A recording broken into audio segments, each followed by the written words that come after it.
Baik Bu, terima kasih sudah meluangkan waktu.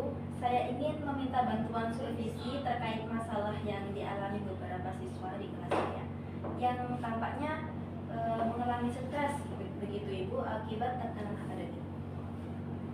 Tentu Bu, masalah seperti apa yang Ibu temui pada siswa-siswa tersebut? Saya perhatikan beberapa siswa itu tampak lelah, mudah cemas, dan kesulitan fokus di kelas begitu Bu. Saat saya bicara dengan mereka mengeluh tentang banyaknya PR dan tugas yang harus dikerjakan. Karena beban akademik ini mereka hampir tidak punya waktu untuk keluar rumah atau bermain atau mengejar minat dan bakat mereka. Karena mereka sibuk dengan tugasnya gitu Bu. Jadi mereka merasa sangat tertekan. Saya mengerti Bu, terlalu banyak PR bisa membuat siswa kehilangan keseimbangan antara belajar dan kegiatan lainnya. Apa ada langkah awal yang sudah Ibu lakukan untuk membantu mereka? Untuk langkah awal yang sudah saya lakukan, saya sudah mencoba memberikan waktu tambahan untuk beberapa tugas dan mengurangi sedikit beban pekerjaan rumah mereka. Namun saya merasa ini belum cukup. Saya berharap dengan supervisi dari Ibu kita bisa menemukan solusi yang lebih tepat bagaimana ke depannya. Baik sekali Bu, langkah awal Ibu sudah baik. Namun saya punya beberapa masukan untuk dicoba. Bagaimana kalau selama pelajaran Ibu memasukkan beberapa teknik relaksasi sederhana seperti latihan pernapasan atau istirahat singkat di tengah pelajaran. Ini bisa membantu siswa merasa lebih rileks dan fokus. Teknik relaksasi. Oh, kedengarannya sangat menarik sekali. Untuk penerapannya bagaimana Bu ke anak-anak? Begini, misalnya sebelum Ibu pelajarannya dimulai, Ibu bisa meminta siswa untuk menarik nafas terlebih dahulu dengan beberapa kali dan mengembuskannya perlahan-lahan. Latihan seperti ini tidak memakan waktu lama, tetapi bisa membuat siswa merasa lebih tenang. Kedengarannya itu sangat ide yang luar biasa. Saya akan coba pada murid-murid saya nantinya teknik relaksasi ini.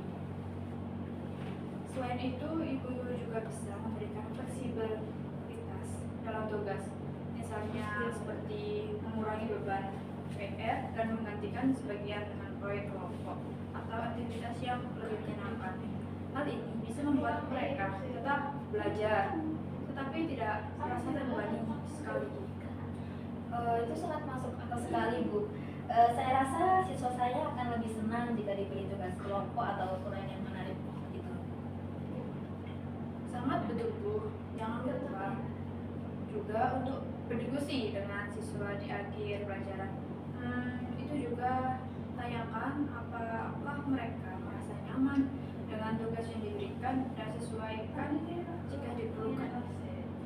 Baik Bu, terima kasih atas masukan-masukannya.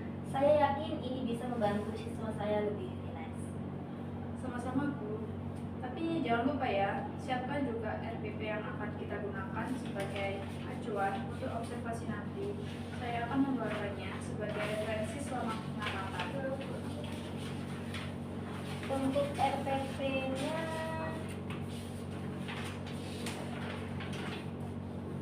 ini untuk RPP saya ya Bu.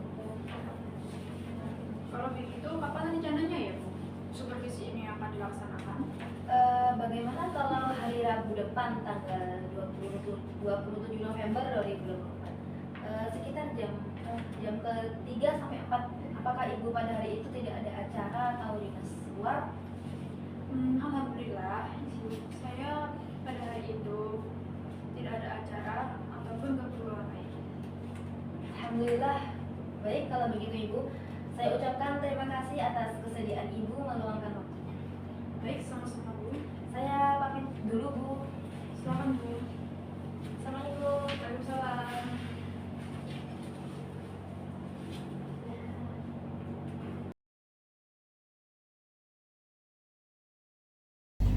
Assalamualaikum warahmatullahi wabarakatuh. Waalaikumsalam warahmatullahi wabarakatuh. Selamat pagi anak-anak. Selamat pagi, Bu. Bagaimana kabarnya hari ini? Alhamdulillah baik.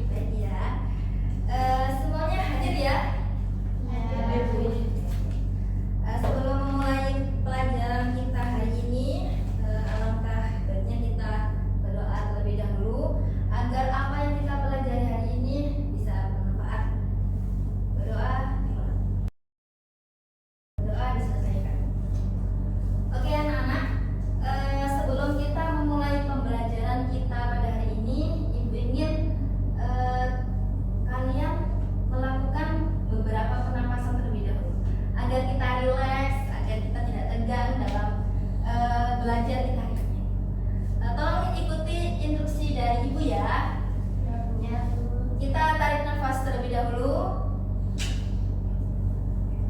Buat. Sekali lagi. Buat. Terakhir. Oke. Gimana perasaannya setelah melakukan relaksasi? Relax. Oh iya, relaksasi. Tidak ada tanda. Lega. Berarti kita sudah siap untuk menerima pembelajaran kita pada hari ini ya. Ya. Oke. Untuk pertemuan kita kali ini akan membahas mengenai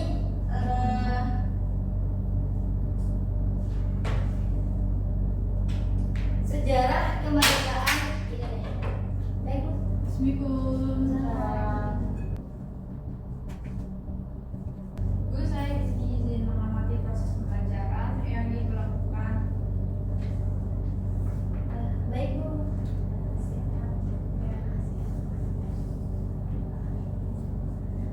Oke, anak-anak, ada yang tahu apa itu kemerdekaan Indonesia? Ada yang tahu? Saya Bu. Ya, Pak Nayla? Kemerdekaan itu adalah bangsa Indonesia memperoleh kebebasan yang seutuhnya, bebas dari segala bentuk penindasan dan penguasaan bangsa asing. Ya, betul anak-anak. Apa yang disampaikan Nayla sangat bagus sekali.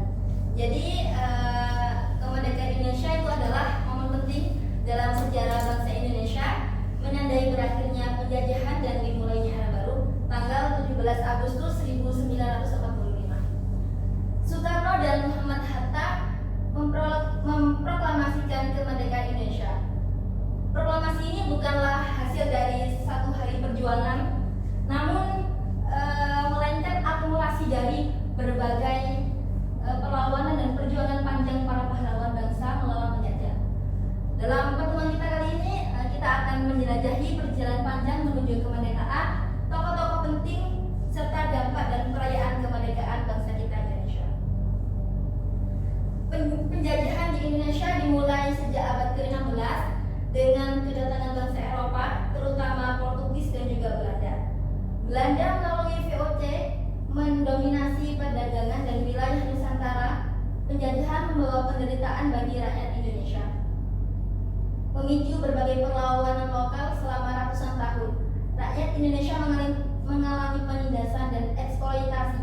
Situasi ini memicu kebangkitan nasionalisme yang akhirnya memunculkan semangat perjuangan untuk meraih kemerdekaan yang didorong berbagai faktor, termasuk kekalahan Jepang pada Perang Dunia Kedua. Jadi untuk perjuangan pra-kemerdekaan diwarnai dengan berbagai perlawanan lokal seperti Perang Diponegoro, Perang Aceh, dan Perang Banten. Pada awal abad ke-20, gerakan nasionalisme mulai terorganisir dengan munculnya organisasi seperti Budi Utomo, Serikat Islam, dan juga Partai Nasional Indonesia. Selanjutnya, untuk peran para pahlawan kemerdekaan memainkan peran yang sangat penting dalam perjuangan melawan penjajahan.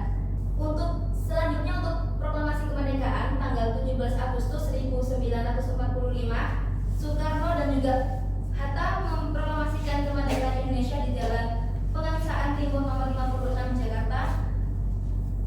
Tentunya ini menandai berdirinya negara Indonesia yang merdeka dan juga berdaulat. Kemudian naskah proklamasi yang disingkat namun penuh makna ini dibacakan oleh Soekarno, disaksikan oleh para pejuang dan juga rakyat Indonesia.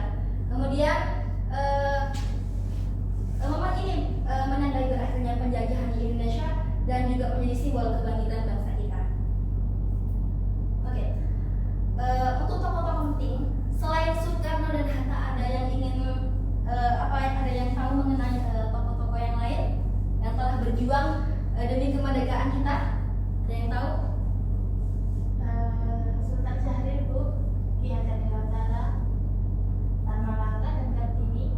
Oke. Saya mengapresiasinya banyak, sangat aktif sekali.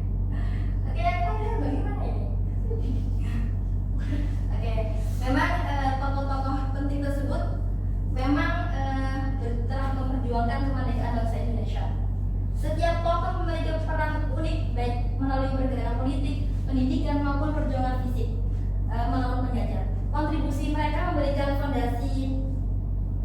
kuat bagi terbentuknya negara Indonesia yang merdeka dan juga berdaulat. Lalu untuk dampak kemerdekaan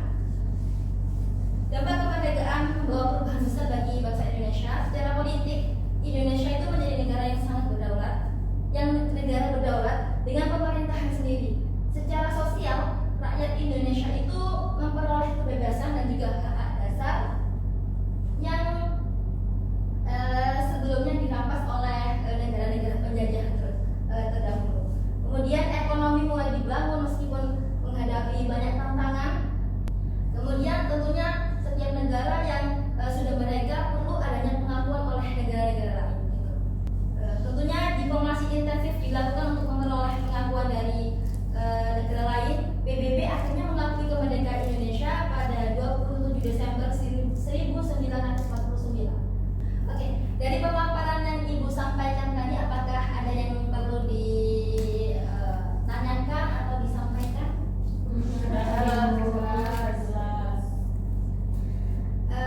Oke, kalau tidak ada yang ditanyakan, Ibu akan memberikan kalian tugas.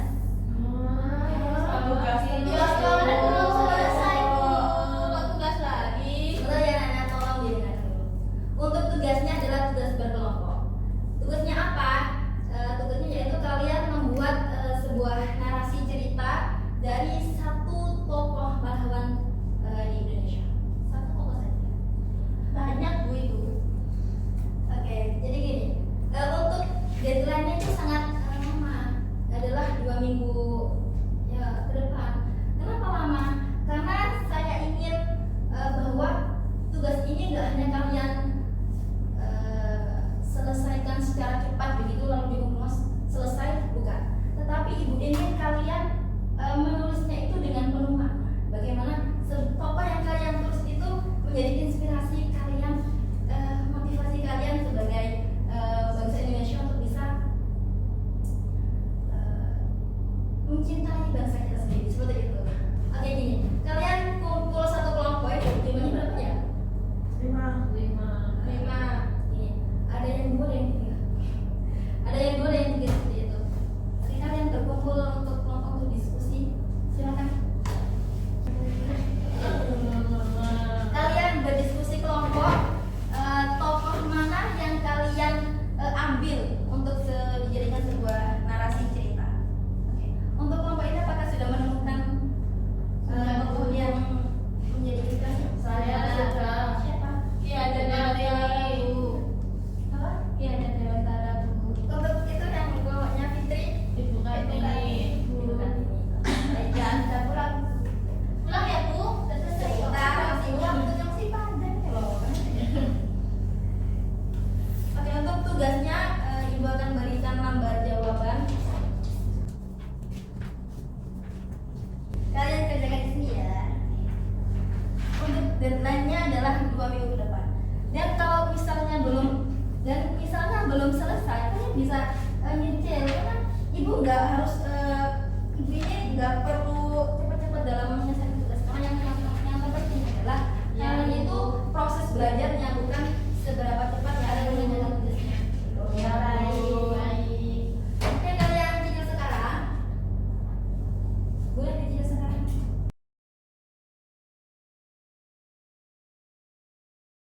Bu, apakah kalau tugasnya belum selesai hari ini bisa dicicilkan ya?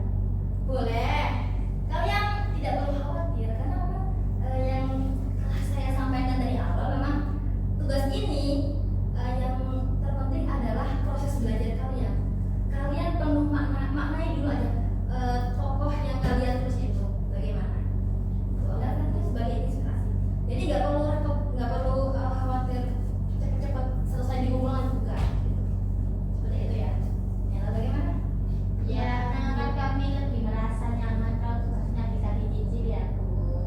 Ya, saya merasa senang kalau ada yang ya seperti itu, merasa nyaman pada tugas-tugas kalian. Kalian tidak perlu terbebani atas tugas kalian. Ya, memang kita di sini berjuang, nggak hanya belajar duduk di kelas datang hanya itu. Kalian di sini meneruskan para pejuang-pejuang kita seperti itu. Oke, anak-anak, untuk pertemuan kita kali ini sudah selesai. Tugasnya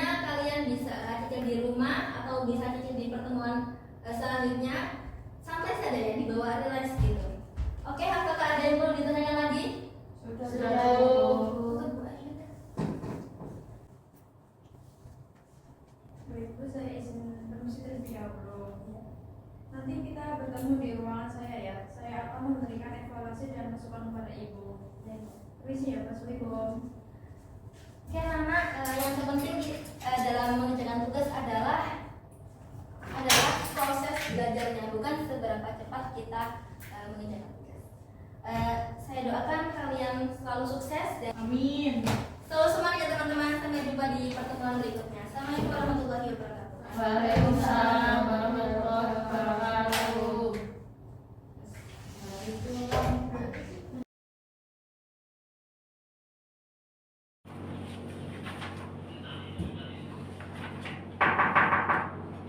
Assalamualaikum Bu. Waalaikumsalam, Bu.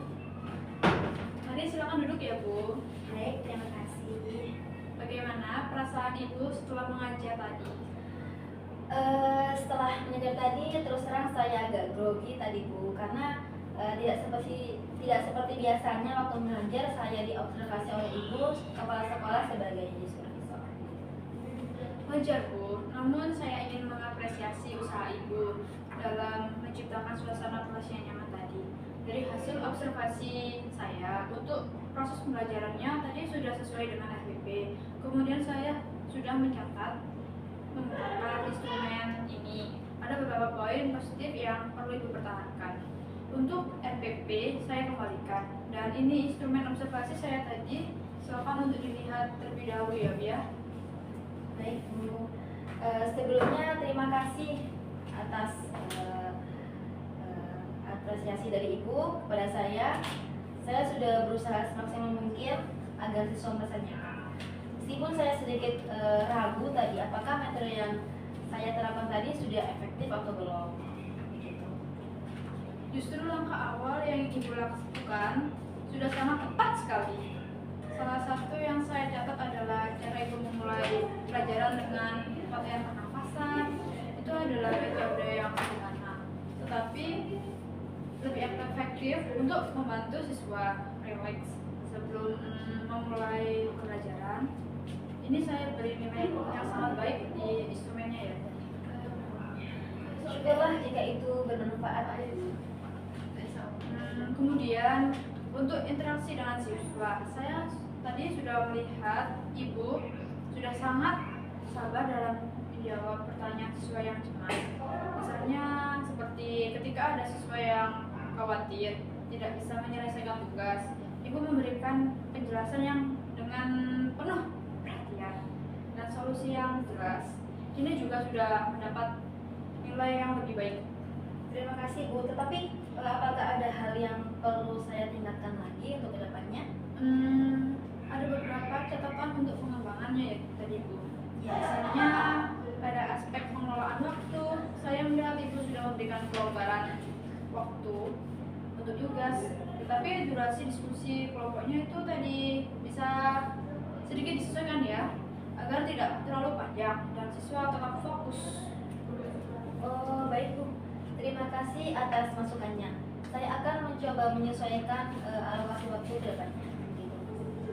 Selain itu, Ibu bisa mempertimbangkan mengganti beberapa tugas rutin dengan proyek kelompok yang lebih menarik. Dengan cara ini, siswa mungkin merasa lebih baik, antusias, dan tidak terbebani.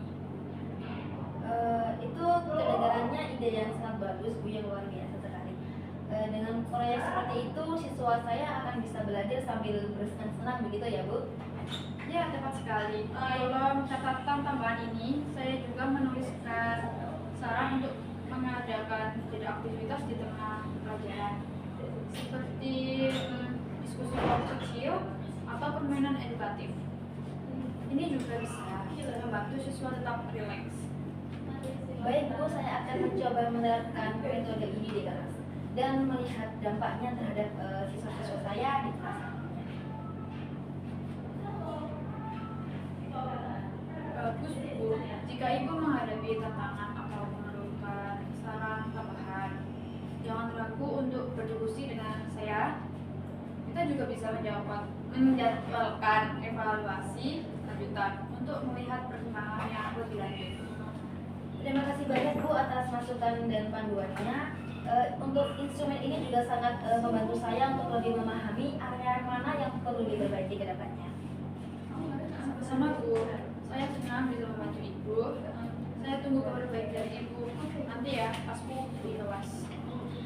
Sama-sama Bu. Baik, kalau begitu saya mohon pamit dulu